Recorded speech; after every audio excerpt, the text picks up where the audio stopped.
Yung wanted 5 plus 1 ba yan? Di ba pagka 5 plus 1 bali 12 yan dapat?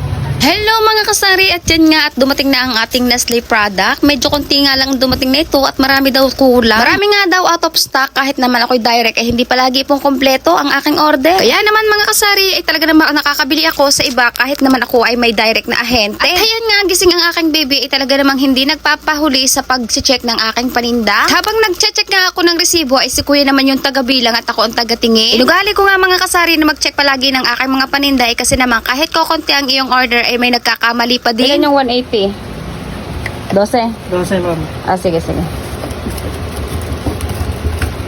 plus 1 eh. Yung wanted 5 plus 1 ba yan? Tapa. Ilan bali yun? 10? Opo. Di ba pagka 5 plus 1 bali 12 yan dapat? 5 plus 1 po ba nakalagay dyan? Oo, 5 plus 1 nakalagay. Tingnan mo. Nasa dulo. Meron pa. Tama. Dalawa. 5 plus 1 po. Sige kuya, pabalik na lang ako sa kahang.